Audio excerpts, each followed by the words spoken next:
ಶ್ರೀಚಕ್ರಾಂಕಿತ ಬಿಂದು ಮಧ್ಯ ನಿಲಯಾಂ. ಆ ಶ್ರೀಚಕ್ರದ ಬಿಂದು ಸ್ವರೂಪದಲ್ಲೇ ವಾಸ ಆಗಿದ್ದಾಳೆ. ಇಲ್ಲಿ ಉದ್ಭವಿಸಿದ ಆ ಜ್ಯೋತಿರ್ಮಯ ಲಿಂಗ ಇದೆಯಲ್ಲ, ಅದು ಶ್ರೀಚಕ್ರದ ಬಿಂದು. ಅದರಲ್ಲಿ ನೆಲೆ ನಿಂತ ಸ್ಥಳ ಅದು ಕೊಲ್ಲೂರು ಮೂಕಾಂಬಿಕೆಯ ಶ್ರೀ ಕ್ಷೇತ್ರ. ಕೋಲ ಮಹರ್ಷಿಯಿಂದ ಕೊಲ್ಲೂರು ಅಂತ 33 ಕೋಟಿ ದೇವತೆಗಳ ಬ್ರಹ್ಮ ವಿಷ್ಣು ಮಹೇಶ್ವರರು, ಕಾಳಿ ಲಕ್ಷ್ಮಿ ಸರಸ್ವತಿಯರು, ಇವರದೆಲ್ಲ ಶಕ್ತಿ ಒಂದಾಗಿ ಒಂದು ರೂಪ ತಾಳುತ್ತೆ.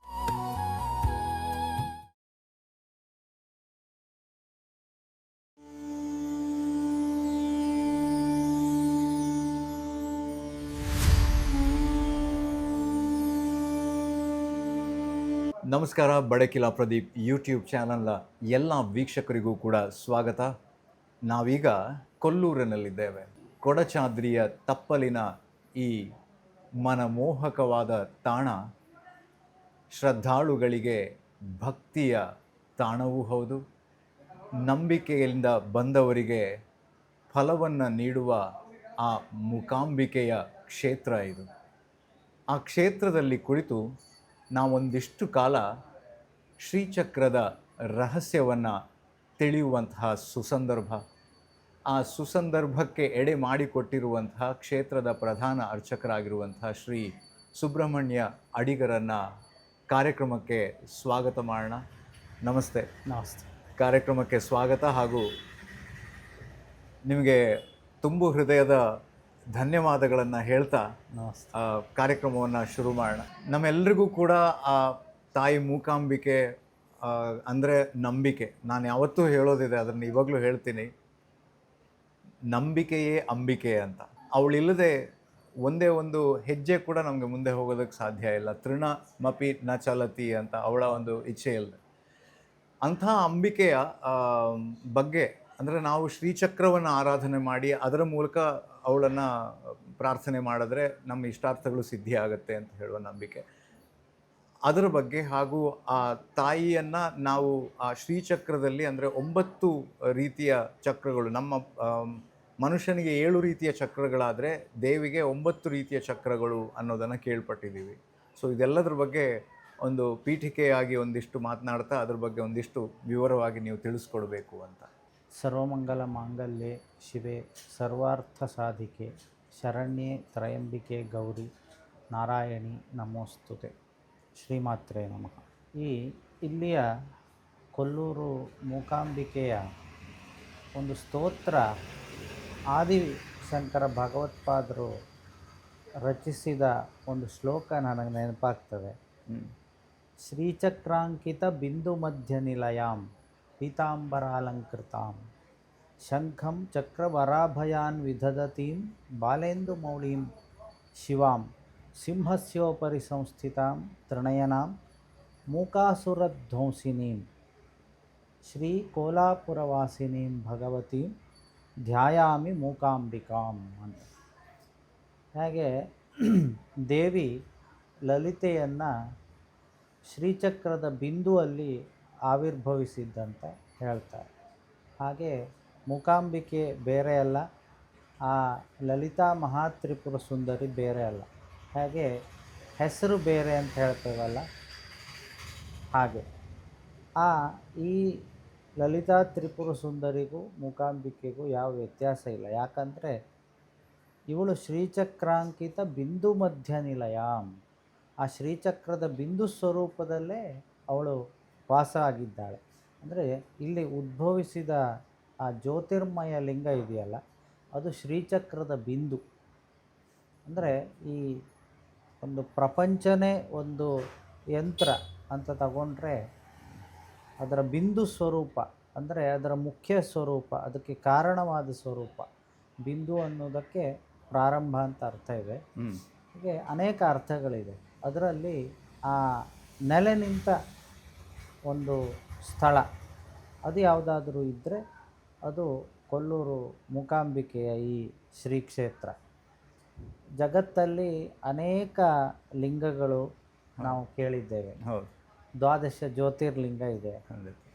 ಹಾಗೆ ಶಿವನ ಆತ್ಮಲಿಂಗ ಅಂತ ಇದೆ ಗೋಕರ್ಣದಲ್ಲಿ. ಹೀಗೆ 12 ಜ್ಯೋತಿರ್ಲಿಂಗಗಳು 12 ಸ್ಥಳದಲ್ಲಿವೆ. ಸೌರಾಷ್ಟ್ರೇ ಸೋಮನಾಥಂಚ ಶ್ರೀಶೈಲೆ ಮಲ್ಲಿಕಾರ್ಜುನ ಅಂತ ಬರುತ್ತಲ್ಲ ಹಾಗೆ ಈ ಎಲ್ಲ ಆ, ಲಿಂಗಗಳಿಗೂ ಒಂದೊಂದು ಪ್ರಾಧಾನ್ಯ ಇದೆ. ಹಾಗೆ ಆತ್ಮಲಿಂಗ, ಶಿವನ ಆತ್ಮಲಿಂಗಕ್ಕೆ ಅದರದ್ದೇ ಆದ ಒಂದು ಪ್ರಾಧಾನ್ಯ ಇದೆ. ಹಾಗೆ ಇದೆಲ್ಲ ಇರುವುದು ಪ್ರಪಂಚದಲ್ಲಿ ಒಂದೊಂದೇ. ಹೌದು ಹೌದು. ಈಗ ಶ್ರೀಶೈಲದಲ್ಲಿ ಮಾತ್ರ ಮಲ್ಲಿಕಾರ್ಜುನ ಅಲ್ಲಿ ಮಾತ್ರ ಇರುವುದು. ಅದರ ಹೆಸರಲ್ಲಿ ಬೇರೆ ಬೇರೆ ಸ್ಥಳದಲ್ಲಿ ಇರ್ಬೋದು, ಅದರ ಮೂಲವಾಗಿ ಮೂಲವಾಗಿ ಇರುವಂಥದ್ದು ಅಲ್ಲಿ ಒಂದೇ. ಹಾಗೆ ಆತ್ಮಲಿಂಗ ಒಂದೇ ಇರುವಂಥದ್ದು, ಅದು ಗೋಕರ್ಣದಲ್ಲಿ. ಹಾಗೆ ಮಿಥುನಲಿಂಗ ಅಂತ ಈ ಕೊಲ್ಲೂರು ಮೂಕಾಂಬಿಕೆಯ ಆ ಲಿಂಗ ಸ್ವರೂಪ. ಲಿಂಗ ಅಂತ ಅಂದರೆ ಶ್ರೀಚಕ್ರದ ಬಿಂದು, ಅದು ಆ ಬಿಂದುವೇ ಏನು ಲಿಂಗ ರೂಪದಲ್ಲಿ. ಜನರು ಮಾತಾಡುವಾಗ ಆ ಬಿಂದು ಲಿಂಗದ ಥರ ಕಾಣ್ತದಲ್ಲ, ಅದಕ್ಕೆ ಅದನ್ನು ಲಿಂಗ ಅಂತ ಕರೀತಾರೆ. ಲಿಂಗ ಅಂತ ಕರೆದ್ರೂ ತಪ್ಪಿದ, ಲೀಯತೆ ಅನೇನ ಅಂತ ಅಂದರೆ ದೇವಿಯ ಲೀನವಾದ ಸ್ಥಳ ಅಂತ, ಆದ್ದರಿಂದ ಲಿಂಗ ಅಂತ ಕರೀತಾರೆ. ಅದೇ ಶ್ರೀಚಕ್ರದ ಬಿಂದು. ಆ ಬಿಂದು ಸ್ವರೂಪದಲ್ಲಿ ದೇವಿ ಇಲ್ಲಿ ಯಾವಾಗಲೂ ನೆಲೆ ನಿಲ್ಲಿಸಿ ಉದ್ಭವವಾಗಿ ನೆಲೆ ನಿಂತಿರುವುದರಿಂದ ಆ ಲಿಂಗಕ್ಕೆ ಅಷ್ಟು ಪ್ರಾಧಾನ್ಯ ಇದೆ. ಅದೇ ಮಿಥುನ ಲಿಂಗಾಗ್ರೆ ವಪುಹು ಅಂತ ದೇವಿಗೆ. ಅದು ಅವಳ ವಪು ಅಂದರೆ ಶರೀರ ಹೇಗೆ ಎಲ್ಲಿದೆ ಅಂತ ಕೇಳಿದ್ರೆ ಮಿಥುನ ಲಿಂಗದ ಅಗ್ರದಲ್ಲಿ, ಮಿಥುನ ಲಿಂಗಾಗ್ರೆ ವಪುಹು ಅಂತ. ಹಾಗೆ ಬಿಂದುವಿನಲ್ಲಿ ಈಗ ನಾನು ಹಿಂದೆ ಹೇಳದ್ನಲ್ಲ ಒಂದು ಶ್ಲೋಕ, ಶ್ರೀಚಕ್ರಾಂಕಿತ ಬಿಂದು ಮಧ್ಯ ನಿಲಯಾಂ ಅಂತ. ಆ ಬಿಂದುವಿನ ಮಧ್ಯದಲ್ಲಿ ಮಿಥುನ ಲಿಂಗಾಗ್ರೆ ವಪುಹು ಅಂತ, ಆ ಮಿಥುನ ಲಿಂಗದ ಅಗ್ರದಲ್ಲಿ. ಹಾಗೆ ಅಲ್ಲಿ ಅವಳು ನೆಲೆ ನಿಂತಿದ್ದಾಳೆ. ಹಾಗೆ ಆ ಶ್ರೀಚಕ್ರದ ಉಳಿದ ತ್ರಿಕೋಣ, ವಸುಕೋಣ ಇತ್ಯಾದಿಗಳು ಎಲ್ಲ ಏನಾಗಿದೆ, ಭೂಮಿಯಲ್ಲಿ ಲೀನ ಆಗಿದೆ. ಆ ಬಿಂದು ನಮಗೆ ಕಾಣ್ತದೆ. ಆ ಬಿಂದುವಿಗೆ ಇಲ್ಲಿ ಪೂಜಾದಿಗಳೆಲ್ಲ ನಡೆಯುವಂಥದ್ದು. 9 ಆವರಣಗಳ ಪೂಜೆ ಮಾಡ್ತಾರೆ. ಹಾಗೆ ಅದಕ್ಕೆ ವಿಶೇಷವಾಗಿ ಪಂಚಾಮೃತಗಳಿಂದ ಹಾಗೂ ಗಂಗಾಜಲಗಳಿಂದ ಹಾಗೂ ಅನೇಕ ಫಲ ಪುಷ್ಪ ಇತ್ಯಾದಿಗಳಿಂದ ಎಲ್ಲ ಅಭಿಷೇಕ ಆ 4 ಸಮಯದಲ್ಲಿ ದೇವಿಗೆ ಅಭಿಷೇಕವನ್ನು ಮಾಡಿ ಪೂಜಾದಿಗಳೆಲ್ಲ ಆಗುವುದು ಆ ಲಿಂಗಕ್ಕೇನೆ. ಆ ಲಿಂಗಕ್ಕೆ ಅಷ್ಟು ಪ್ರಾಧಾನ್ಯತೆ. ಆ ಲಿಂಗದಲ್ಲಿ ಇರತಕ್ಕಂಥ ಶಕ್ತಿಯನ್ನು ಆದಿಶಂಕರರು ತ್ರಿಕಾಲ ಜ್ಞಾನಿಗಳವರು. ಅವರು ಈ ಕ್ಷೇತ್ರ ಹಿಂದೆ 1800 ವರ್ಷದ ಹಿಂದೆ ಆದಿಶಂಕರರು ಬರಲಿಕ್ಕೆ ಮುಂಚಿನದ್ದು ಒಂದು 2 ವಿಧವಾಗಿ ಇಟ್ಕೊಂಡ್ರೆ, ಕೋಲ ಮಹರ್ಷಿಯಿಂದ ಕೊಲ್ಲೂರು ಅಂತ, ಕೋಲಾಪುರದಿಂದ ಕೊಲ್ಲೂರು ಅಂತ. ಇಲ್ಲಿ ಕೋಲ ಮಹರ್ಷಿ ಅಂತಕ್ಕಂಥ ಒಬ್ಬ ಮಹಾನ್ ಋಷಿ. ಆ ಋಷಿ ಇಲ್ಲಿ ತಪಸ್ ಮಾಡ್ತಾ ಇದ್ರು. ಯಾರನ್ನು? ದೇವಿಯನ್ನು ತಪಸ್ ಮಾಡ್ತಾ ಇದ್ರು. ಆ ತಪಸ್ ಮಾಡಲಿಕ್ಕೆ ಅವರಿಗೆ ಈ ರಾಕ್ಷಸರು, ಆಸುರಿ ಶಕ್ತಿಗಳು ಅವರಿಗೆ ಉಪದ್ರವವನ್ನು ಕೊಡ್ತಾಯಿದ್ರು. ಆಗ ಅವರು ದೇವಿಯನ್ನು ಕುರಿತು ತಪಸ್ ಮಾಡಿ ಯಜ್ಞ ಯಾಗಾದಿಗಳೆಲ್ಲ ಇದು ಯಜ್ಞಭೂಮಿ ಇದು. ಅಂದರೆ ಇದನ್ನು ಮಹಾರಣ್ಯಪುರ ಅಂತ ಕರೀತಿದ್ರು ಆಗ. ಕೋಲ ಮಹರ್ಷಿಗಳು ಬರೋ ತನಕ, ಕೋಲ ಮಹರ್ಷಿಗಳು ಇರುವ ಸಮಯದಲ್ಲಿ ಇದು ಮಹಾರಣ್ಯಪುರ. ಅವರ ತಪೋಭೂಮಿ, ದೊಡ್ಡ ಅರಣ್ಯ ಪ್ರದೇಶ ಇದು. ಈ ಅರಣ್ಯ ಪ್ರದೇಶದಲ್ಲಿ ಋಷಿ ಮಹರ್ಷಿಗಳೆಲ್ಲ ತಪಸ್ ಮಾಡ್ಕೊಂಡಿದ್ರು. ಅವರಲ್ಲಿ ಋಷಿಗಳಲ್ಲಿ ಅಗ್ರೇಸರರಾಗಿ ಕೋಲ ಮಹರ್ಷಿಗಳಿದ್ರು. ಆ ಕೋಲ ಮಹರ್ಷಿಗಳು ಪೂಜಿಸ್ತಿರ್ತಕ್ಕಂಥ ಆ ದೇವಿ ಶಕ್ತಿಯ ಆರಾಧಕರವರು. ಆ ಶಕ್ತಿಯ ಆರಾಧನೆ ಮಾಡ್ತಿರ್ತಕ್ಕಂಥ ಸಂದರ್ಭದಲ್ಲಿ ಈ ಅನೇಕ ರಾಕ್ಷಸರು ಅವರಿಗೆ ಉಪದ್ರ ಕೊಟ್ಟರು. ಅದರಲ್ಲಿ ಪ್ರಧಾನವಾಗಿ ಕಂಹಾಸುರ ಅಂತಕ್ಕಂಥ ರಾಕ್ಷಸ. ಇದು ಈ ರಾಕ್ಷಸನ ಒಂದು ವೈಶಿಷ್ಟ್ಯ ಏನಂದ್ರೆ, ಅವನು ಎಲ್ಲ ಬ್ರಹ್ಮನಿಂದ ಎಲ್ಲ ವರ ತಗೊಂಡಿದ್ದ, ನನಗೆ ಯಾರಿಂದನೂ ಮರಣ ಬರದೇ ಇರಲಿ ಅಂತ. ಆದರೆ ಒಂದು ಸ್ತ್ರೀಯಿಂದ ಅವನು ಕೇಳ್ಕೊಂಡಿರಲಿ. ಆಗ ಬ್ರಹ್ಮ ಅವನ ಹತ್ರ ಏನು ಹೇಳ್ತಾನೆ ಅಂದರೆ, ಹಾಗೆ ನಿನಗೆ ಎಲ್ಲದರಿಂದನೂ ಮರಣ ಇಲ್ಲ ಅಂತ ಯಾರಿಗೂ ವರ ಕೊಡ್ಲಿಕ್ಕೆ ನನಗೆ ಅಧಿಕಾರ ಇಲ್ಲ. ಹಾಗಾದರೆ ಸ್ತ್ರೀಯರು ನನ್ನನ್ನು ಏನೂ ಮಾಡಲಿಕ್ಕಾಗೋದಿಲ್ಲ. ಹಾಗಾಗಿ ಅದನ್ನೊಂದು ಬಿಟ್ಟು ಅವ್ರು ಹೇಗಿದ್ರು ಅಷ್ಟು ಶಕ್ತಿವಂತರಲ್ಲ ಅನ್ನುವಂಥ ಯೋಚನೆಯಲ್ಲಿ ಯೋಚನೆಯಲ್ಲಿ ಅದನ್ನೊಂದು ಬಿಟ್ಟು ನನಗೆ ವರ ಕೊಡು.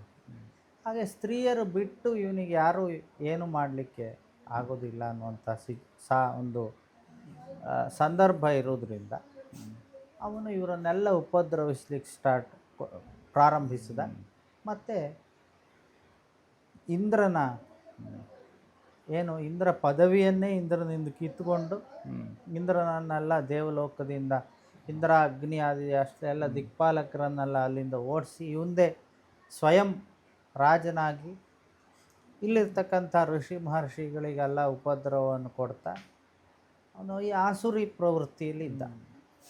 ಆಗ ದೇವತೆಗಳೆಲ್ಲ ಸೇರಿ ಅವ್ರಿಗೆ ನೆಲೆ ಇಲ್ದಿದ್ದಾಗಾಯಿತು. ಹಕ್ಕಿ ಪಕ್ಷಿಗಳು ಈ ರೂಪದಲ್ಲೆಲ್ಲ ಇಲ್ಲೆಲ್ಲ ಸಂಚರಿಸ್ಕೊಂಡು ಅವರು ಪ್ರಪಂಚದಾದ್ಯಂತ ಎಲ್ಲೆಲ್ಲೋ ಹೇಗೋ ಬದುಕೊಳ್ತಾ ಇದ್ದರು. ಆಗ ಇವರೆಲ್ಲ ಸೇರಿ ಬ್ರಹ್ಮನ ಹತ್ರ ಹೋದರು. ಅಲ್ಲ, ನಮಗೆ ಇಂಥ ಒಂದು ಪರಿಸ್ಥಿತಿ ಬಂತು, ನಿನ್ನ ವರದಿಂದ ನಮಗೆ ಹೀಗಾಯಿತು. ಬ್ರಹ್ಮಾದಿಗಳೇ ಅವನ್ನೇನು ಮಾಡಲಿಕ್ಕಾಗದೇ ಇದ್ದಂಥ ಪರಿಸ್ಥಿತಿ ಆಯಿತು. ಆಗ ಈ ತ್ರಿಮೂರ್ತಿಗಳು ಒಂದು ಆಲೋಚನೆಯನ್ನು ಮಾಡ್ತಾರೆ. ಈ 33 ಕೋಟಿ ದೇವತೆಗಳನ್ನು ದೇವಲೋಕದಿಂದ ಓಡಿಸ್ಬಿಟ್ಟಿದ್ದ ಅವನು ಅಲ್ಲಿಂದ. ಆಗ ಈ ದೇವತೆಗಳೆಲ್ಲ ಸೇರಿ ಅವರವರ ಒಂದು ಶಕ್ತಿ, ಒಂದು ಅಂತಃಶಕ್ತಿ ಅಂತ ಹೇಳ್ತಾರಲ್ಲ, ಆ ಅಂತಃಶಕ್ತಿಯನ್ನು ಕೇಂದ್ರೀಕರಿಸ್ತಾರೆ ಒಂದು ಕಡೆ. ಅದಕ್ಕೊಂದು ಸ್ತ್ರೀ ರೂಪವನ್ನು ಕೊಡ್ತಾರೆ. ಇವರ ಕೈಲಿರ್ತಕ್ಕಂಥ ಒಂದೊಂದು ಆಯುಧಗಳನ್ನು ಅವಳಿಗೆ ಕೊಡ್ತಾರೆ ಆ ಸ್ತ್ರೀಗೆ. ಅದೊಂದು ಅತಿ ಶಕ್ತಿಶಾಲಿಯಾದ 33 ಕೋಟಿ ದೇವತೆಗಳ ಶಕ್ತಿ. ಬ್ರಹ್ಮ ವಿಷ್ಣು ಮಹೇಶ್ವರರು, ಕಾಳಿ ಲಕ್ಷ್ಮಿ ಸರಸ್ವತಿಯರು ಇವರದೆಲ್ಲ ಶಕ್ತಿ ಒಂದಾಗಿ ಒಂದು ರೂಪ ತಾಳುತ್ತೆ. ಸ್ತ್ರೀ ರೂಪ ಮತಿ ಚಾರ್ವಂಗಿ ಅಂತ ಒಂದು ಅದ್ಭುತವಾದ ರೂಪ ಸೃಷ್ಟಿಯಾಯಿತು. ಆ ರೂಪವೇ ಈ ಕಂಹಾಸುರನನ್ನು ಕೊಲ್ಲಬೇಕು ಅಂಥೇಳಿ ಇವರೆಲ್ಲ ಆ ದೇವಿಯ ಆ ಪರಾಶಕ್ತಿಯ ರೂಪ, ಅದು ಆ ರಾಜರಾಜೇಶ್ವರಿ ರೂಪ. ಈ ಎಲ್ಲರೂ ಈ ದೇವತೆಗಳೆಲ್ಲ ಅವಳ ಹತ್ರ ಪ್ರಾರ್ಥನೆ ಮಾಡ್ತಾರೆ. ನಿನ್ನ ಜಗತ್ತಿಗೆ ತಾಯಿ, ಯಾ ದೇವಿ ಸರ್ವಭೂತೇಷು ಮಾತೃರೂಪೇಣ ಸಂಸ್ಥಿತ, ನಮಸ್ತಸ್ಯೈ ನಮಸ್ತಸ್ಯೈ ನಮಸ್ತಸ್ಯೈ ನಮೋ ನಮಃ. ಅಂದರೆ ತಾಯಿಯ ರೂಪದಲ್ಲಿರುವಂತಹ ನೀನು ನಮ್ಮನ್ನೆಲ್ಲ ಕಾಪಾಡಬೇಕು, ಉದ್ಧರಿಸಬೇಕು ಅಂತ. ಮುಂದೇನಾಯಿತು ಅನ್ನೋದನ್ನು ಮುಂದಿನ ಭಾಗದಲ್ಲಿ ನೋಡೋಣ.